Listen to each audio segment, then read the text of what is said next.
Hi there, how's it? We're busy explaining the Rapture dream, and I know it starts off sounding like some other dream, but it ends up with some kind of a Rapture scenario.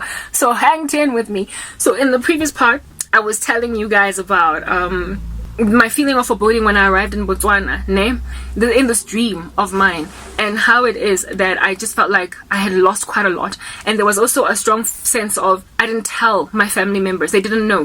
Ingati, I ran out of there. Like, I ran out of South Africa. Like, I left there upset. I left there with a mission to handle my family. And I also left there having finally just, like, accepted or capitulated to the fact that they don't care about me. And so for me to just go and marry some dude in another country, they wouldn't care. They wouldn't even notice. However, there was a very deep sense of loss in my heart. And that is exactly the way that I feel in waking life. Because I never, for the life of me, signed up to lose all my family. And when it happened, I was never content with it. I always try to reconcile to them. And I also never signed up to leave South Africa. I've made mention of many times that I'm very patriotic to this country. And even if I would visit other lands, I never ever intended to ever live anywhere else. Because I've just been such a South African, like, through and through. Like, it literally courses through my veins. I've explained that in previous videos that I did. Okay, very well. So that is the scenario. It's currently 8 in the morning, and I'm freaking out that there's going to be a power cut, because that's just what South Africa does. If there's a power cut, it's going to suddenly get dark. But it's fine. It's daytime, so I'll open a curtain or something. Because right now I'm being illuminated by my computer. My face is being lit by my computer. Anyway, let's just see, like, if the podcast is going to be cutting in the next minute or so, so we'll know. We'll know if it left. Anyway, righto. So this is the scenario.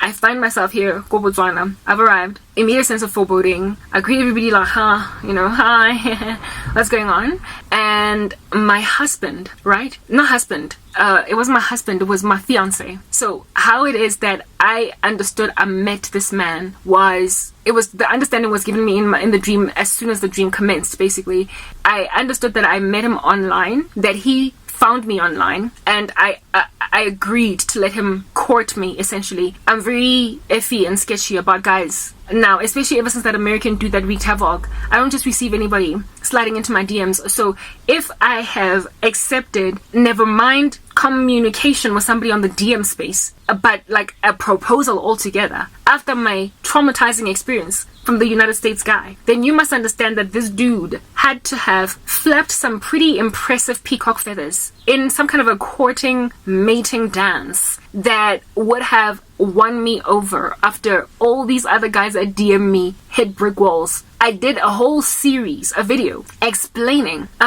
my procedure now when it comes to meeting guys, especially online. I am isolated, right? So I can't trust that I'm gonna meet a dude in the office or whatever, because we all know that that's not happening, right? Or go get a gang, like, I'm literally isolated. So if I'm gonna meet a man or get married, I'm highly likely probably gonna meet him on the internet, because that's where I'm thriving and I'm busy and people are watching me. So I have not written off meeting a dude online, even though the first one essentially turned out to be a little bit of a psychopath, right? But because of what happened with my initial experiences, I've now got this, like, protocol that I now am gonna follow. Ignore all DMs unless I seriously would be happy to consider the dude as a prospect. And the only way that I would ever be serious to happily consider a dude as a prospect is if his social media life appears super godly, first and foremost, and he would have to, his pursuit of me would have to just, like, he has to be like, who is this guy? Abraham, servant, rocking up in the land of, like, Rebecca's dad, to go and fetch her, and she would have to be like but like the one cheeky that gives the camels water at the river there and offers the dude a plate of food and motel stay overnight. You know how Rebecca was sourced for Isaac? I went and was like, next time the dude has to have the kind of understanding or vision or prophecy or leading as Abraham's servant who rocked up to go and get Rebecca for Isaac, for me to accept him as a prospect. So when dudes DM me, I'm looking for all different kinds of such signs, right? And on top of that, like I said, I have to study the social media. Yeah, this guy, man, it's just like I'm traumatized. So I got like a whole protocol, and I've explained it in some other videos, so please go check them out, okay? Yeah, type establishment thing. So the dude would have to be on his game and not of Jesus. Like, that's what's good. Alright, so if this dude prospered to get me all the way to landing in Botswana, touching down ko Botswana. Ke go guy maybe it's Gaborone airport, or is that in Lesotho? Destinations this are belonging to certain countries and so embarrass ourselves. It means that this dude would have what appears to be passed with flying colors the internet protocol to just so much as get me to respond to a DM. And never mind to get me to respond to a DM, but to chat with him. I have had guys on Facebook DM me, and some of them, because I can't see their profiles, I will just respond with a very closed-ended answer. Thank you. Or, I'm well, thanks. I trust you're good too. Instead of being like, and you?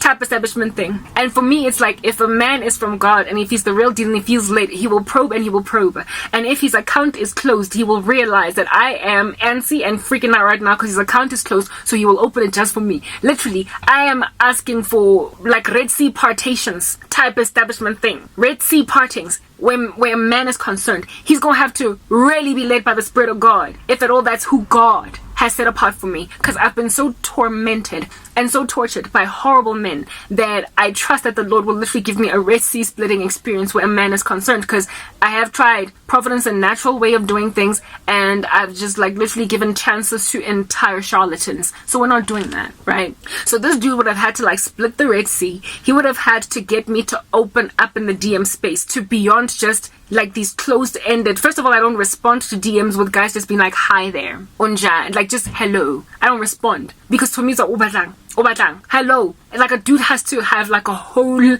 introduction. Yeah, I feel like I'm giving people hints and tips. I don't care, whatever. This content is highly unlikely going to end up on Facebook anyway. That's the main space where I get DM'd.